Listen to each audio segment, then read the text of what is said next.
Welcome back to another video. This video is going to be about doing yourself oil changes and what's the benefits to doing it on your own compared to doing it at a lube center or even a dealer for that matter, and what can be the consequences for doing it on your own.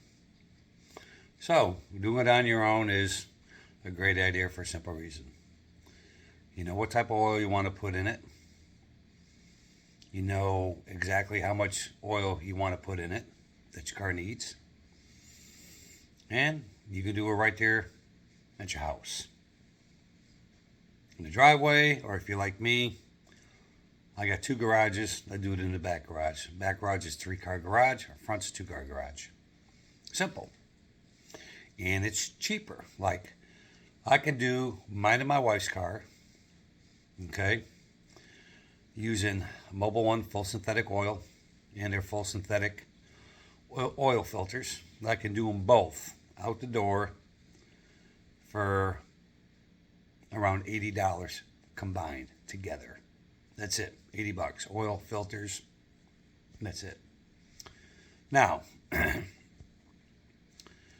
drawback to doing your own oil changes is if you develop a problem with your motor sometime in its life. Okay? I know for Kia and Hyundais, if you don't provide a receipt, they're going to deny a warranty claim. Now, I've heard of stories where people have given their receipts to the dealer, showed Kia, here's all my receipts for my oil change. They refuse to warranty the motor because, let's face it, you did it on your own. It's kind of the boat me and the wife are in, but I've been driving these cars since 2006, never had a problem. So I don't expect any problems. I only got 30,000 left for the warranty on mine anyways, and my wife's got about 40. So I'm not really worried about it. See, when I do my oil changes, I put one of those oil change stickers up in my windshield, okay? Put when it's due next, what the mileage is, and also the weight of oil in which I'm using. And for my cars, it says there right on the oil cap, 5W20. That's exactly what I use. Okay? And I also put down the same information on the oil filter. I have it in two places. On the windshield on a sticker, and on the oil filter, the new oil filter. Okay? So, the cons about doing an oil change at a dealer or a lube center, there's quite a few. Number one, the price. A lot of dealers today, the average price for an oil change on a car, because they all use full synthetic, it seems, it's around $100. That's what my daughter pays, $100. Okay? Another con or issue with it, like what happened in the last video I posted, okay, somebody might leave the oil drain plug loose. As a matter of fact, it happened to me one time. Took my car to a dealer to have the oil change done. Next day, one of the workers at my job says, "Hey, Chris, you got a bunch of oil under your car." I'm like, "Excuse me?" "Yeah, you got oil all sitting on the ground in the car." I go out there. First thing I do, I notice, I'm like, "Yeah, there's quite a bit of oil there." It wasn't big. It was a decent sized puddle. Pop the hood.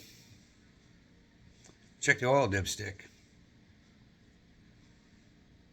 It was quite over full, believe it or not. And this is at a dealer.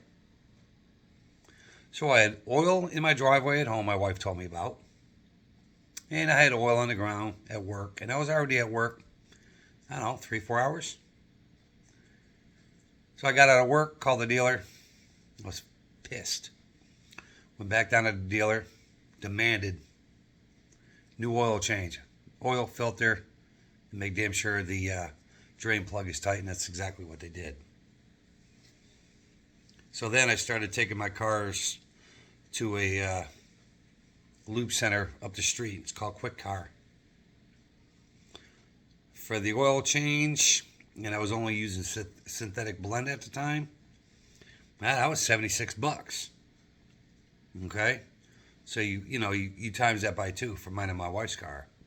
The reason why I stopped going there? 2 reasons: overfilling the engine with oil, and price. Oh, and using the wrong grade of oil. My car specifically calls for 5W20. They're using 5W30. It's not that big of a difference, but it's a difference nonetheless.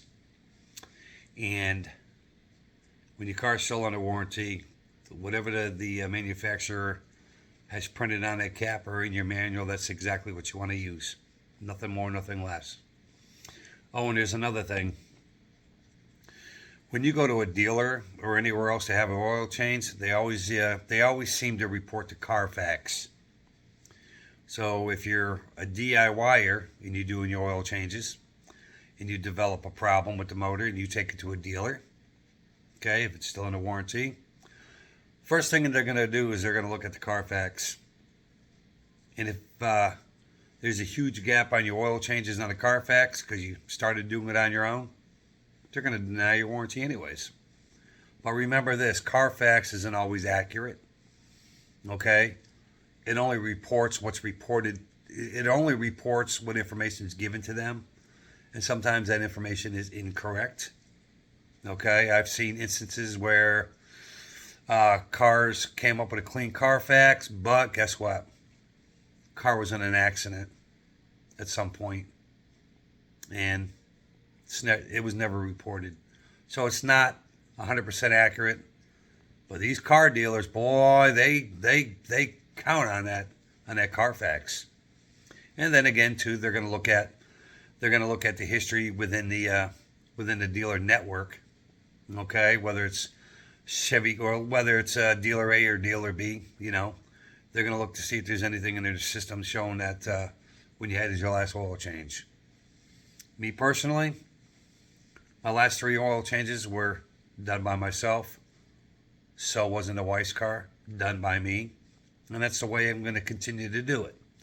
If something happens, something goes south on the car, as far as motor-wise go, I'm still going to file a warranty claim. Because the way I look at it, you as a consumer have a right to take care of your own car. You have a right to service your own car. It's as simple as that. Me having a sticker up on the windshield and what I put on that oil filter should be proof enough that the oil changes are being done. I mean, think about it. Who's going to waste their time crawling underneath their car every chance they get and changing the date and the mileage on an oil filter? I mean, let's be real here. Nobody's going to do that. So that's the difference between a DIY oil change and having it done by a professional, quote unquote. So I hope you learned something. Have a great day.